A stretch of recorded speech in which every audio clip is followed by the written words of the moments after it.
Hello दोस्तों, तो फिर से एक नया वीडियो लेके आ चुके हैं आपके सामने जिसमें कुछ लोगों की क्वेरी ये थी कि ये वाला जो माइक है ये रॉड माइक है। तो कन्फ्यूज़न था कि किस तरह का माइक है। पहले वाले वीडियोस में बहुत क्लियर नहीं था।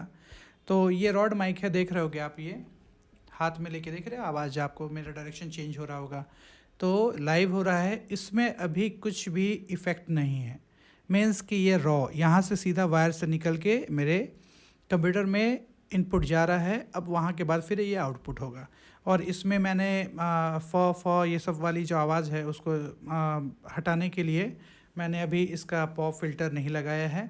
तो जैसे अगर मैं कुछ बोलूँ तो आपको प्रॉक्सिमिटी समझ में आ रही है। देखिए प्रॉक्सिमिटी, और इसमें क्या करना होगा मुझे कि अगर ये रॉड लगा दिया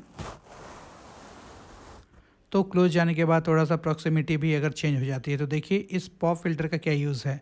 और क्या होती है, थोड़ा सा ये जो फ़िल्टर है ये अगल बगल का जो साउंड है उसको काट देता है, जिससे क्लियरिटी आती है आपको सुनने में। क्योंकि बहुत सारी छोटी छोटी चीज़ों का नॉइज़ होते रहता है, जैसे कभी कहीं फ़ैन चलते रहता है या फिर अगल बगल में कहीं पे आपके रूम अगर एकोस्टिक ट्रीटमेंट नहीं है बेहतरीन तरीके से, तो कहीं पे घर वगैरह बनते रहता है तो उसके बाद साउंड आते रहता है। तो बेसिकली ये जो रूम है ये वेल एकॉस्टिक ट्रीटमेंट किया हुआ नहीं है। ये वॉल रॉ वॉल है, ऐसे ही वॉल है दिख रहा है, बस पेंट वगैरह किया हुआ है। कुछ स्टिकर्स मैंने यहाँ पे वॉलपेपर्स वगैरह लगा रखे हैं। यहाँ मेरा सिस्टम है और नीचे में मेरे सीपीयू का फ़ैन चल रहा है ऑलरेडी। तो बेसिकली जो आउटपुट है होगा वो बहुत ही नॉइज़ी होगा। तो बस यही ध्यान रखा जाता है कि आपको एडिटिंग के बाद बहुत सारी चीज़ों को क्लियर किया जाता है। जैसे पहला साउंड का जो नॉइज़ है पहले रिकॉर्ड हो जाता है, उसके बाद क्या होता है कि फिर उसके नॉइज़ को रिमूव किया जाता है। तो किसी भी एप्लीकेशन में जाके नॉइज़ को आप रिमूव कर दीजिए पहले, उसके बाद काम होता है कि क्लियरिटी लाने का। तो जैसा कि आप सुनते होंगे कि 100 डीबी तक जो है कट ऑफ, मतलब कि एकदम बेस वाली आवाज़ जो है वो आपको सुनाई नहीं पड़ती है, बहुत ही लो रेंज की वॉइस होती है। तो उसको इसलिए काट दिया जाता है क्योंकि कहीं ना कहीं उसके डेप्थ को के कारण जो है वॉइस में क्लियरिटी नहीं रहती है, बेस हल्का हल्का बना रहता है।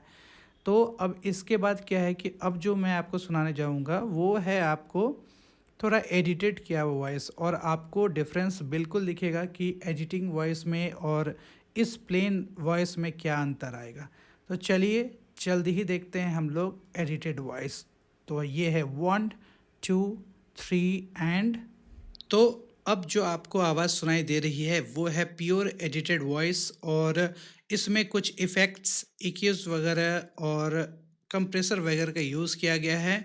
और मैक्सिमस या मैक्सिमाइज़र ने क्या किया है कि वॉइस को थोड़ा सा और इन्हेंस किया है। तो बेसिकली सारा खेल जो है वो है एडिटिंग का। हाँ, नो डाउट कि आपका रूम भी बहुत मतलब मीनिंगफुल होना चाहिए, मैनेजेबल होना चाहिए कि अगर अच्छे से ट्रीटमेंट है तो और भी अच्छा आवाज़ आएगा। क्योंकि मेरा रूम बहुत ज़्यादा एकॉस्टिक ट्रीटेड नहीं है। तो जल्दी ही उस काम में मैंने भी प्रोसेसिंग कर रखा है, और मेरा भी टूल्स वगैरह मटेरियल्स आने वाला है, और उसको बहुत अच्छे तरीके से स्टूडियो को बिल्डअप करूँगा। क्योंकि फर्स्ट मेरी प्रायोरिटी है आपको लेस अमाउंट के एक्सेसरीज से बेस्ट आउटपुट जनरेट कराने का। क्योंकि इन्वेस्टमेंट के नाम पे क्या होता है कि आपको बहुत सारे चैनल्स पे, यूट्यूब पे या फिर जो प्रमोशनल पार्ट्स होते हैं उसमें बताया जाता है कि ये बहुत बेहतरीन है। और मैंने भी बहुत सारा ऐसा किया था, क्योंकि इसी माइक को मैंने जो लिया था, तो इससे पहले आपने रॉ वॉइसेस की सुनी होगी जिसमें कि आपको समझ में आ रहा होगा कि किस तरीके से आवाज़ में चेंज आ चुका है। तो सारा खेल है एक ठीक ठाक माइक का और उसमें एडिटिंग का। अगर एडिटिंग अच्छे तरीके से सीख लिया आपने तो समझिए कि हर कुछ अच्छा हो सकता है। तो ज़रूरी नहीं है कि 5,000, 6,000, 8,000, 10,000, 20,000 का माइक लगाया। ये तो मैंने बताया 1800 का माइक है। तो आप आराम से कहीं पे भी अमेज़न पे, फ्लिपकार्ट पे, कहीं पे भी सर्च करके इसको ख़रीद सकते हैं।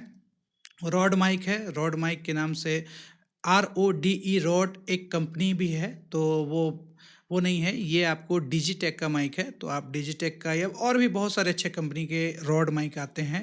तो आप बहरिंजर के भी आते हैं, इससे ज़्यादा एक्सपेंसिव में भी है कुछ कुछ, तो आपको ज़्यादा एक्सपेंस करना नहीं है। और सिंगिंग के लिए और आपको वॉइस ओवर करने के लिए या पॉडकास्ट के लिए ये सब भी ज़रूरी आपका फुलफ़िल कर देगा ये सब चीज़। ऐसा ज़रूरी नहीं है कि बहुत ही हाई रेंज का। क्योंकि आप देखते हैं कि वो जो आजकल चला हुआ है कि पॉडकास्ट में बहुत सारे लोग जो हैं वो एक श्योर कंपनी का एक माइक आता है, वो डायनेमिक माइक है। तो वो बहुत अट्रैक्टिव लगने के लिए लोगों ने उसको लगा रखा है, लेकिन उसका नो नीड ऑफ दैट। तो वही 1800 के माइक से कैसे यूज़ हो सकता है, कितना अच्छा हम लोग बेटर कर सकते हैं, तो आप लोगों ने देख लिया होगा।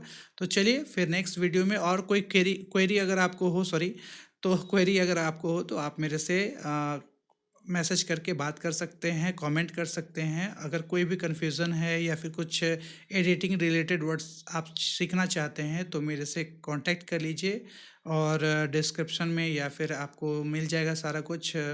तो मिलते हैं नेक्स्ट वीडियो और छोटे से ब्लॉग में। तब तक के लिए बाय बाय, और फॉलो और सब्सक्राइब ज़रूर कर दीजिए। Thank you.